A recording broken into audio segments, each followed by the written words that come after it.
Lire un des commentaires. S'il te plaît, s'il te plaît. Parce que ça vient, entre autres, ça vient de Mathieu, hein?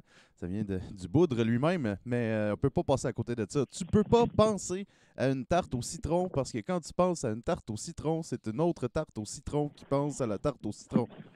C'est de toute beauté. On reconnaît le boudrisme là-dessus. Je parle avec Bruno, hein?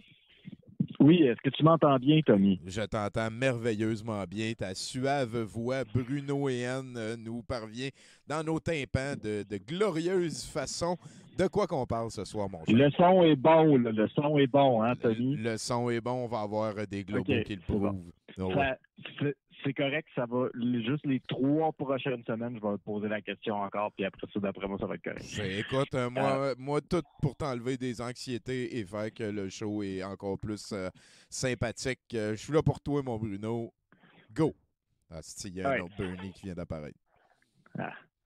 Facebook et Google. OK. Il semble de plus en plus inévitable que la loi les forçant à payer des redevances pour leur service de partage de nouvelles en Australie va passer. Parce qu'effectivement, pendant qu'à peu près toutes les autres agences de médias sont en train de fermer parce qu'ils n'ont pas assez d'argent, Facebook et Google ne cessent de s'enrichir. Donc, Facebook et Google sont en mode contre-attaque. Et ça peut faire un peu penser là, à la contre-attaque d'un poisson dans une poêle à frire. OK. Pour plus de contexte, cette loi voudrait dire que pour chaque nouvelle partagée par un utilisateur, il devrait payer des redevances aux médias partagés.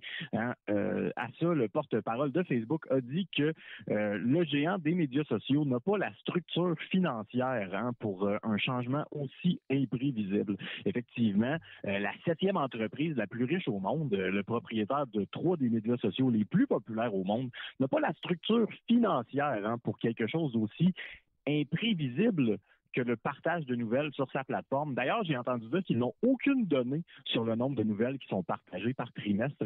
Quelque chose qui pourrait leur permettre de faire une estimation des coûts qui seraient engendrés par un tel règlement. Après tout, on sait que Facebook ne fait aucune accumulation de données. Ils font juste comme triper ça au vidange.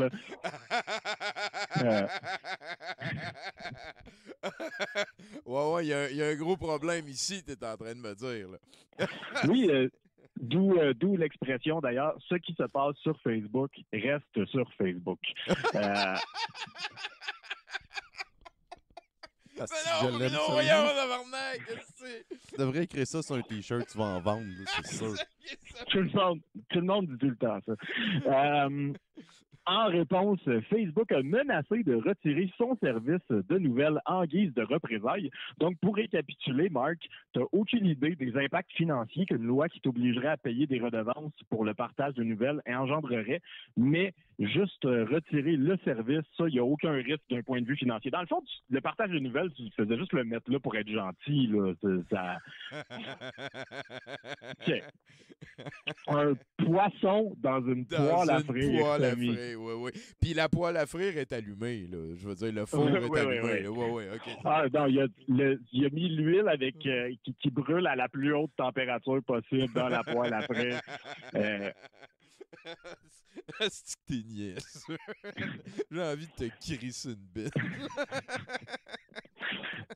Google a pour sa part carrément menacé l'Australie de retirer son moteur de recherche si la loi est passée. Attention, et tout le monde sait que Google est la seule option possible et acceptable. Paraît qu'il y a beaucoup de gens qui ont peur de perdre Google en ce moment en Australie. Là, des gens qui se disent « Comment je vais faire maintenant? Faut-il falloir que je passe à Yahoo, à Bing, à Ask.com? » Faire face à l'inconnu, Tommy. Hein? Oui, ça s'en vient. Hein? Updatez votre inbox de Google parce que peut-être qu'il va... Oui, n'oubliez pas d'envoyer aussi votre email à telle adresse pour faire sûr que vos données personnelles ne soient pas partageables. Hein. Voilà. Oui. C'est aussi le fun quand même que quelques heures avant de faire cette menace-là, Google a accepté une loi similaire en France. Alors, on fait face à un excellent poker face ici. Personne ne sait que tu bluffes, sauf les gens qui lisent les nouvelles. Les gens chez Google doivent être fâchés que cette nouvelle-là soit sortie sur Google, en tout cas. Il se sortirait dans le pied, Bruno. Si t'es en pleine forme, man. Puis en bout de ligne, il ne devrait pas se plaindre s'il n'y a plus d'informations ni sur Facebook ni sur Google, parce que sais-tu, c'est quoi qu'il n'y aura pas non plus s'il n'y a plus d'informations sur Facebook ni sur Google? Chris, non, man. De la désinformation. Quand il y a un dossier de moi à régler, ben voilà. Et là, désolé, je sais que je sonne un peu Schadenfreude en ce moment et c'est probablement pour ça que je suis aussi en forme. Hein. J'entends ce que tu me dis, là, mais là, Facebook puis Google, est-ce qu'ils devraient vraiment payer pour ça? C'est-tu des demandes qui sont raisonnables? Alors, je vais faire une petite mise en contexte ici. Si je dis Viacom et AT&T Time Warner, hein, on parle de géants des médias ici. On peut dire des conglomérats tentaculaires. À une certaine époque, même peut-être qu'on aurait pu les appeler un oligopole. Bon, on n'a plus le droit de dire le O-word, c'est ça que tu es en train de me dire. Ouais. Exactement. À son pic, Viacom valait 40 milliards de dollars et en vaut 16 aujourd'hui. AT&T Time Warner, quant à elle, est à son pic et en ce moment a une valeur de 266 milliards de dollars.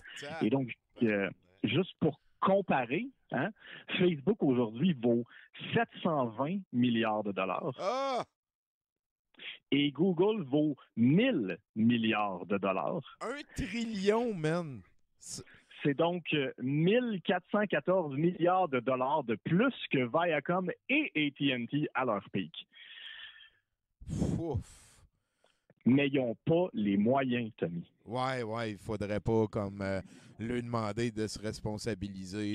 C'est trop imprévisible. Ouais. Puis est-ce qu'on peut leur envoyer de l'argent? Moi, je pense en fait qu'on leur en envoie. Oui, c'est ça. Pour c'est correct. les aider, c'est prélevé sur tes taxes, Tommy. C'est ça. Et là, pourquoi je parle de ça spécifiquement cette semaine? Eh bien, Stephen Guilbeault, notre ministre de l'Héritage, ça fait longtemps qu'on en a entendu parler, eh bien, il semble être titillé par la notion d'introduire une loi semblable au Canada. Ben, ça va prendre ça. Ça va prendre ça. Ça me donne de l'espoir. Bruno, je te reconnais pas, là. Ça va je le sais. Est-ce que tu as pris ta température? Je ne sais pas qu'est-ce qui se passe. Je vais être honnête avec vous.